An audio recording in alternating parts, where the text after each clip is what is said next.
അടുത്ത നമുക്ക് ഇതിനെ പറയുന്നതാണ് സർക്യൂട്ട് എന്ന് പറയാം. ഇതാണ് സർക്യൂട്ട് ഡയഗ്രാം ആണ് ഈ കൊടുത്തിട്ടുള്ളത്. ഇവിടെ ഒരു 9 വോൾട്ടിന്റെ എലിമിനേറ്റർ ഉണ്ട്. അല്ലാന്നുണ്ടെങ്കിൽ നമുക്ക് എന്തെന്ന് പറയാം, ഇതിനെ വേണമെങ്കിൽ ബാറ്ററി എന്ന് പറയാം. ബാറ്ററി ഉണ്ട് ഇവിടെ, ബാറ്ററി. ഓക്കെ, 9 വോൾട്ടിന്റെ ബാറ്ററി ഉണ്ട്. ഓക്കെ, 9 വോൾട്ട് ബാറ്ററി ഉണ്ട്. സോ ദിസ് ഇസ് ബാറ്ററി ഉണ്ട്. ഇത് റെസിസ്റ്റർ ആണ് കേട്ടോ. നമുക്ക് പിന്നെ ഒരു R എന്ന് പറയാം, റെസിസ്റ്റർ R. ഇവിടെ വേറൊരു റെസിസ്റ്റർ ഉണ്ട്, R എന്ന് പറയാം. 2 R ആയതുകൊണ്ട് പറഞ്ഞതിന് R1 എന്നും പിന്നെ R2 എന്നും പറഞ്ഞു. ഓക്കെ, അവിടെ നമുക്കൊരു അമീറ്റർ കൊടുത്തിട്ടുണ്ട്. അമീറ്ററിന്റെ ഇവിടെ പ്ലസ് ഇവിടെ മൈനസ്, പിന്നെ ഇവിടെ ഒരു റിയോസ്റ്റാറ്റ് കൊടുത്തിട്ടുണ്ട്. ഇത്രയും കാര്യങ്ങളല്ലേ. അപ്പൊ ഇതിൽ നിന്ന് നമ്മൾ പഠിക്കേണ്ട കാര്യങ്ങൾ ഒന്ന് നോക്കിക്കേ. ഇതിൽ നിന്ന് ഒരുപാട് കാര്യങ്ങൾ നമുക്ക് പഠിക്കാൻ പറ്റും. ഒന്നാമത്തെ കാര്യം, ഈ ബാറ്ററിയുടെ അല്ലെങ്കിൽ സെല്ലിന്റെ വലിയ വരനെ പറയുന്നതാണ് പോസിറ്റീവ്, ചെറിയ വരനെ പറയുന്നതാണ് നെഗറ്റീവ്. വൈദ്യുതി ഒഴുകുന്നത് അല്ലെങ്കിൽ കറന്റ് ഒഴുകുന്നത് പോസിറ്റീവിൽ നിന്ന് നെഗറ്റീവിലോട്ടാണ്. പോസിറ്റീവിൽ നിന്ന് നെഗറ്റീവിലോട്ടാണ് കറന്റ് ഒഴുകുന്നത്. മനസ്സിലായല്ലോ? ഇത്രയും കാര്യങ്ങൾ കിട്ടിയല്ലോ. പോസിറ്റീവിൽ നിന്ന് നെഗറ്റീവിലോട്ടാണ് കറന്റ് ഒഴുകുന്നത്. അടുത്ത കാര്യം, അവിടെ കൊടുത്തിട്ടുള്ള അമീറ്റർ ഉണ്ടല്ലോ. ഈ അമീറ്റർ എന്ന് പറഞ്ഞാൽ എന്തിനാ ഉപയോഗിക്കുന്നത്? ഇത് കറന്റ് ചെക്ക് ചെയ്യാനായിട്ട്, അതായത് എത്രത്തോളം കറന്റ് ഉണ്ട് എന്നുള്ളത് കറന്റിന്റെ ഫ്ലോ ചെക്ക് ചെയ്യാനായിട്ടാണ് നമുക്ക് അമീറ്റർ യൂസ് ചെയ്തിട്ടുള്ളത്. ഓക്കെ, അമീറ്റർ എപ്പോഴും കണക്ട് ചെയ്യേണ്ടത് സീരീസ് ആയിട്ടാണ് കണക്ട് ചെയ്യേണ്ടത്. സീരീസ് ആയിട്ട് കണക്ട് ചെയ്യണം. അപ്പൊ എന്താ സീരീസ് എന്ന് ഞാൻ പറഞ്ഞുതരാം. സീരീസ് ആയിട്ട് കണക്ട് ചെയ്യണം. ഇപ്പൊ ഫോർ എക്സാമ്പിൾ നോക്കിക്കേ, ഒരു റെസിസ്റ്റർ വേറൊരു റെസിസ്റ്റർ ഇവിടെ ഇങ്ങനെ കണക്ട് ചെയ്യുന്നതിനെ പറയുന്നതാണ് സീരീസ് എന്ന് പറയുന്നത്. സോ അമീറ്റർ എപ്പോഴും കണക്ട് ചെയ്യേണ്ടത് എന്തായിരിക്കണം? സീരീസ് ആയിട്ട് കണക്ട് ചെയ്യണം. ഇപ്പൊ നിങ്ങളോട് പറഞ്ഞിട്ടുള്ളത് അമീറ്റർ അല്ല, അതിന് പകരം വോൾട്ട് മീറ്റർ ആണ് കണക്ട് ചെയ്യാൻ പറഞ്ഞിട്ടുള്ളതെങ്കിൽ വോൾട്ട് മീറ്റർ കണക്ട് ചെയ്യേണ്ടത് എങ്ങനെയല്ല? സീരീസ് ആയിട്ടല്ല കണക്ട് ചെയ്യേണ്ടത്. വോൾട്ട് മീറ്റർ കണക്ട് ചെയ്യേണ്ടത് പാരലൽ ആയിട്ടാണ്. പാരലൽ ആയിട്ട് എന്ന് പറയുമ്പോൾ എങ്ങനെയാണ് കണക്ട് ചെയ്യുക? ഇപ്പൊ പാരലൽ ആയിട്ട് എന്ന് പറയുമ്പോൾ ഈ ഒരു റെസിസ്റ്ററിന്റെ വോൾട്ട് ആണ് കാണുന്നതെങ്കിൽ നോക്കിക്കേ, കണ്ടോ? വോൾട്ട് മീറ്റർ കണക്ട് ചെയ്യേണ്ടത് പാരലൽ ആയിട്ടാണ് കേട്ടോ. നമുക്ക് എങ്ങനെ പറയാൻ പറ്റും? അമീറ്റർ എപ്പോഴും കണക്ട് ചെയ്യേണ്ടത് സീരീസ് ആണ്. സീരീസ് എന്ന് പറഞ്ഞാൽ ശ്രേണി രീതിയിലാണ്. അതുപോലെ തന്നെ വോൾട്ട് മീറ്റർ എപ്പോഴും കണക്ട് ചെയ്യേണ്ടത് സമാന്തര രീതിയിലാണ്, അല്ലെങ്കിൽ പാരലൽ ആയിട്ടാണ് കണക്ട് ചെയ്യേണ്ടത്. അത്രയും കിട്ടിയല്ലോ. ഇനി ഇവിടെ ചോദ്യം ഇത്രയേ ഉള്ളൂ. ഇവിടെ ഒരു അലുമിനിയം കൊടുത്തിട്ടുണ്ട്, നിക്രോമും കൊടുത്തിട്ടുണ്ട്. ഏതിനായിരിക്കും പ്രതിരോധം കൂടുതൽ? നിങ്ങൾക്കറിയാം, തീർച്ചയായിട്ടും പ്രതിരോധം കൂടുതൽ നിക്രോമിനാണ്. നിങ്ങൾക്കറിയാലോ, നിക്രോമിനാണ് പ്രതിരോധം കൂടുതൽ. നിക്രോം എന്തുകൊണ്ട് ഉണ്ടാക്കിയിട്ടുള്ളത്? നിക്കൽ ക്രോമിയം അയൺ ആണ്. മനസ്സിലായല്ലോ? അടുത്ത് നമ്മൾ പറയുന്നത് ജൂൾസ് ലോ ആണ് കേട്ടോ. Joule's law. The quantity of heat produced in a current carrying conductor is directly proportional to the square of the current, the resistance of the conductor and the time for which the current flows. This is Joule's law. അപ്പോൾ ഒന്ന് പറയാം എന്താ സംഭവം എന്നുള്ളത് കേട്ടോ. അപ്പോൾ നമ്മൾ പറഞ്ഞു, എന്ത് വൈദ്യുതി ഉപകരണമാണെന്നുണ്ടെങ്കിലും അത് വർക്ക് ചെയ്യുന്ന സമയത്ത് അവിടെ ഹീറ്റ് ഉണ്ടാവുന്നുണ്ട്. ഓക്കെ, അപ്പോൾ ഇതിൽ നിന്ന് പറയാം, the quantity of heat, എത്രത്തോളം ഹീറ്റ് പ്രൊഡ്യൂസ് ചെയ്യുന്നുണ്ടോ എന്തില്? നമ്മുടെ ഒരു കറന്റ് ക്യാരി ചെയ്യുന്ന കണ്ടക്ടറിൽ എന്ന് പറയുന്നത് is directly proportional. നമുക്ക് ഈ ഇക്വേഷൻ എഴുതി വെക്കാം.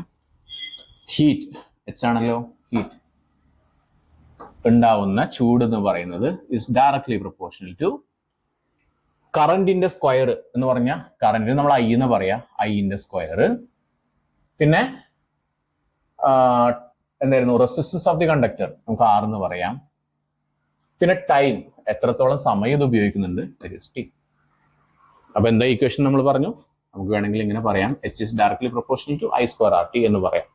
ക്ലിയർ ആണല്ലോ? കുറച്ചും കൂടി സിമ്പിൾ ആയിട്ട് നമുക്ക് ഇങ്ങനെ എഴുതാം, H is equal to I square R T. So this is the Joule's equation. ജൂൾസിന്റെ ഹീറ്റ് കാണാനായിട്ടുള്ള ജൂളിന്റെ ഇക്വേഷൻ ആണ് ഈ ഒരു ഇക്വേഷൻ എന്ന് പറയുന്നത്. മനസ്സിലായല്ലോ? ക്ലിയർ ആണല്ലോ? അപ്പൊ ഇതിൽ നിന്ന് നമുക്കൊരു കുറച്ച് ഈക്വേഷൻസ് മാത്രം നമുക്കൊന്ന് നോക്കാം. കുറച്ച് ഈക്വേഷൻസ് ഞാൻ പറഞ്ഞുതരാം, ശ്രദ്ധിച്ചോളൂ. ഇപ്പൊ നമ്മൾ പഠിച്ചിട്ടുള്ള ഇക്വേഷൻ ആണ് H is equal to I square R T. Okay ആണല്ലോ? H is equal to I square R T. ഈ ഇക്വേഷൻ നമ്മൾ പഠിച്ചു. ഇനി ഇതിന്റെ കൂടെ നമ്മൾ പഠിച്ചു വെക്കാനായിട്ടുള്ള ഒരു കാര്യമാണ് ഓംസ് ട്രയാങ്കിൾ എന്ന് പറയുന്നത്. ഇതാണ് ഓംസ് ട്രയാങ്കിൾ എന്ന് പറയുന്നത്. ഇവിടെ വി ഐ ആർ, ഇതാണ് ഓംസ് ട്രയാങ്കിൾ എന്ന് പറയുന്നത്. അതായത് ഇവിടെ വോൾട്ടേജ്, കറന്റ്, റെസിസ്റ്റൻസ്, ഇവിടുന്ന് 3 ഇക്വേഷൻസ് ഉണ്ടാക്കാൻ പറ്റും. V is equal to I R, I is equal to V മേലെ അല്ലേ, സോ വി ബൈ ആർ. ഇനി R is equal to V മേലെ അല്ലേ, വി ബൈ ഐ. 3 ഇക്വേഷൻ അവിടെ കിട്ടിയല്ലോ. ഓക്കെ, ഇനി നോക്കിക്കേ, H is equal to I square R T. I എന്ന് പറഞ്ഞ കറന്റ് ആണ്, ആർ എന്ന് പറഞ്ഞ റെസിസ്റ്റൻസ് ആണ്, ടി എന്ന് പറഞ്ഞ ടൈമാണ്. ഓക്കെ, ഇത് നമുക്ക് അറിയുന്നതാണ്. ഇനി ഒന്ന് വിചാരിച്ചേ, നമ്മൾ പ്രോബ്ലം ചെയ്യുന്ന സമയത്തെ നമുക്ക് കറണ്ട് എന്ന് പറയുന്ന സാധനം തന്നിട്ടില്ല എന്ന് വെച്ചോ, പകരം നമുക്ക് തന്നിട്ടുള്ള വോൾട്ടേജ് ആണെന്നുണ്ടെങ്കിൽ നമുക്ക് എങ്ങനെ എഴുതാന്ന് അറിയോ? ഐ സ്ക്വയർ ആർ ടി എന്ന് പറഞ്ഞു. ഇവിടെ ഐ നമുക്ക് തന്നിട്ടില്ല, പക്ഷെ നമുക്കറിയാം ഐ എന്ന് പറയുന്നത് എന്തുട്ടാ? വി ബൈ ആർ അല്ലേ. അപ്പൊ നമുക്ക് ഐ സ്ക്വയറിന് പകരം നമുക്ക് എന്തെന്ന് എഴുതാം? ഐ സ്ക്വയറിന് പകരം നമുക്ക് വി ബൈ ആർ എന്ന് എഴുതാം. ഓക്കെ, ഐക്ക് പകരം നമ്മൾ വി ബൈ ആർ എന്ന് എഴുതി, സ്ക്വയർ അവിടെ ഇട്ടു, ആർ അതുപോലെ തന്നെ എഴുതി, ടി എഴുതി. മനസ്സിലായോ? എന്ത് എഴുതിയിട്ടുള്ളത്? H is equal to I square R T equation ഉണ്ട്. എച്ച് ഇസ് ഈക്വൽ ടു ഐക്ക് പകരം നമ്മൾ വി ബൈ ആർ എന്ന് എഴുതി, ഓംസ് ലോ ഉപയോഗിച്ചിട്ട് ആ സ്ക്വയർ അതുപോലെ തന്നെ എഴുതി വെച്ചു, ബാക്കിയുള്ള ആർ ടി അതുപോലെ തന്നെ എഴുതി വെച്ചു. ഇനി നോക്കിക്കേ, H is equal to V square എന്ന് പറഞ്ഞാൽ 2 വി ഉണ്ട് എന്നുള്ളതല്ലേ, വി ഇൻറ്റു വി ആണല്ലോ. ഇനി ആർ സ്ക്വയർ എന്ന് പറഞ്ഞാൽ എന്തുട്ടാ? ആർ ഇൻറ്റു ആർ എന്നല്ലേ, into R into T. Clear ആണോ? ഇതുവരെ മനസ്സിലായെന്ന് നോക്കിക്കേ. ക്ലിയർ ആണല്ലോ, ഡൗട്ട് ഇല്ലല്ലോ. Okay, so H is equal to V into V into R into T. ഇങ്ങനെ എഴുതി കഴിഞ്ഞാൽ നിങ്ങൾക്ക് അറിയാം മേലെയും താഴെയുള്ള കാര്യങ്ങളൊക്കെ നിങ്ങൾക്ക് കട്ട് ചെയ്യാൻ പറ്റും. ആറ് കട്ട് ചെയ്തു. Okay, so V into V എന്ന് പറഞ്ഞാൽ വി സ്ക്വയർ അല്ലേ, ഡിവൈഡർ ബൈ ഇവിടെ എന്തുണ്ട്? ആറ് ഉണ്ട്, പിന്നെ അവിടെ എന്താ ബാക്കിയുള്ള ടി ഉണ്ട്. സോ വിച്ച് മീൻസ് നമുക്കൊരു പുതിയൊരു ഈക്വേഷൻ കിട്ടി. എന്തായിരുന്നു നമ്മുടെ equation? H is equal to V square T by R. കിട്ടിയല്ലോ ഒരു ഈക്വേഷൻ, പുതിയൊരു ഈക്വേഷൻ കിട്ടിയില്ല നമുക്ക്. ഓക്കെ, സോ പുതിയൊരു ഈക്വേഷൻ കിട്ടി. ക്ലിയർ ആണല്ലോ, മനസ്സിലായല്ലോ. Okay, so H is equal to V square T by R. ഇനി ഇതേപോലെ തന്നെ നമുക്ക് വേറൊരു ഈക്വേഷൻ കൂടി നമുക്ക് അവിടെ ഉണ്ടാക്കാം. നമ്മൾ പഠിച്ച ഈക്വേഷൻ ആയിരുന്നു H is equal to I square R T. ഇതാണ് നമ്മൾ ബേസിക് ഈക്വേഷൻ വരുന്നത്. നമ്മൾ ഐ തന്നിട്ടില്ലെങ്കിൽ നമുക്ക് ഇങ്ങനെ എഴുതാന്ന് പറഞ്ഞു. ഇനി നമുക്ക് ആറ് തന്നിട്ടില്ല എന്ന് വെച്ചോ, അപ്പൊ നമുക്ക് എങ്ങനെ എഴുതാൻ പറ്റും? H is equal to I ഒക്കെ തന്നിട്ടുണ്ട്, ഐ സ്ക്വയർ, ആറിന് പകരം നമുക്ക് എന്ത് എഴുതാം? നമ്മൾ ഓംസ് ലോ വെച്ചിട്ട് R is equal to V by I T. Okay ആണല്ലോ, അതായത് ആറ് തന്നിട്ടില്ല, അതിന് പകരം നമ്മൾ വി ബൈ ഐ എന്ന് എഴുതി. So H is equal to I square എന്ന് പറഞ്ഞാൽ എന്തുട്ടാ? ഐ ഇൻറ്റു ഐ എന്നുള്ളതല്ലേ, ബാക്കി എന്തുണ്ട് അവിടെ? ഇൻറ്റു വി ഉണ്ട്, ഡിവൈഡഡ് ബൈ ഐ ഉണ്ട്, ഇൻറ്റു ടി ഉണ്ട്. എന്തൊക്കെ കട്ട് ചെയ്യാൻ പറ്റും? ഇവിടുന്ന് ഒരു ഐ കട്ട് ചെയ്യാം, ഇവിടുന്ന് ഒരു ഐ കട്ട് ചെയ്യാം. So H is equal to I V T. പിന്നെ വേണമെങ്കിൽ അങ്ങോട്ടൊക്കെ ഒന്ന് മാറ്റിയിട്ട് നമുക്ക് എന്ത് എഴുതാം? എച്ച് ഇസ് ഈക്വൽ ടു വിറ്റ് എന്ന് എഴുതാം, വിറ്റ് വി ഐ ടി. കിട്ടിയല്ലോ. അപ്പൊ രണ്ടാമത്തെ ജൂൾ നമ്മുടെ ഹീറ്റിന്റെ ഈക്വേഷൻ കിട്ടിയില്ലേ? അപ്പൊ രണ്ട് ഈക്വേഷൻ കിട്ടിയില്ലേ? നമ്മൾ ഹീറ്റ് കാണാനായിട്ട് ജൂൾസ് ലോ ഉപയോഗിച്ചിട്ട് നമ്മൾ എന്ത് ചെയ്തു? രണ്ട് ഈക്വേഷൻസ് ഡിറൈവ് ചെയ്തെടുത്തു. ഓക്കെ, കിട്ടിയോ? മനസ്സിലായല്ലോ? സോ രണ്ട് ഈക്വേഷൻ കിട്ടി. അഗൈൻ ഒരു ഈക്വേഷൻ കൂടി പറയാം. അത്രേ ഉള്ളൂ, അത്ര മതി. H is equal to I square R T. അപ്പൊ നമുക്ക് ഏതൊക്കെ ഈക്വേഷൻ കിട്ടി നോക്കിക്കേ. ഇപ്പൊ ഞാൻ ഫുൾ ഈക്വേഷൻസ് മാത്രം ഒന്ന് പറയാം കേട്ടോ. H is equal to I square R T, that is the first equation. H is equal to V square T by R. H is equal to V I T. ഇത്രയും കാര്യങ്ങൾ കിട്ടിയില്ലേ നമുക്ക്? പിന്നെ നമ്മൾ ഓംസ് ലോ പ്രകാരം എന്ത് പഠിച്ചു? ഇത് ഇത്രയും ഹീറ്റിന്റെ ഈക്വേഷൻസ് ആണ് കേട്ടോ. ഓംസ് ലോ പ്രകാരം നമ്മൾ എന്ത് പഠിച്ചു? V is equal to I R, V is equal to I R, I is equal to V by R, പിന്നെ R is equal to V by I. ഇത്ര ഈക്വേഷൻസ് പഠിച്ചു.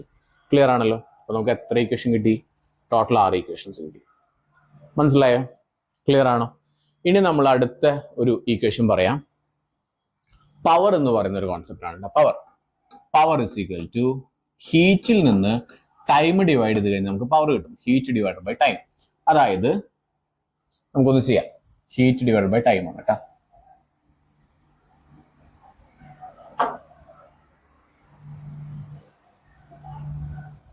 Heat divide by time.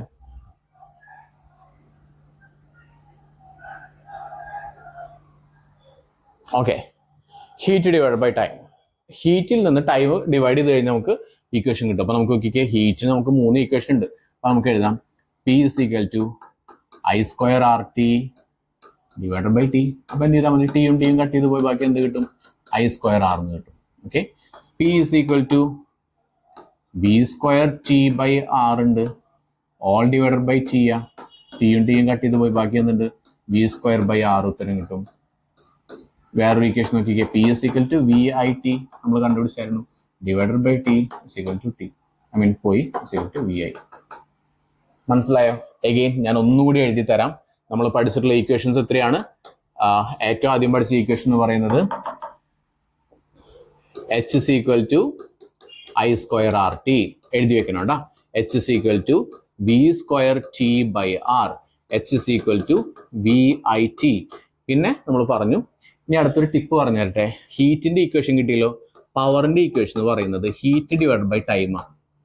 രണ്ടാമതൊരു കാര്യം എന്ന് പറയാം, ഹീറ്റിന്റെ equation കിട്ടിയിട്ടുണ്ടല്ലോ. ഈ ഹീറ്റിന്റെ ഇക്വേഷനിൽ നിന്ന് ടി ഒഴിവാക്കി കഴിഞ്ഞാൽ പവറിന്റെ ഇക്വേഷൻ കിട്ടും. So P is equal to I square R T ഉണ്ടല്ലോ, അതിൽ നിന്ന് എന്ത് കളഞ്ഞാൽ മതി? ഐ സ്ക്വയർ ആർ ടി കളയാം.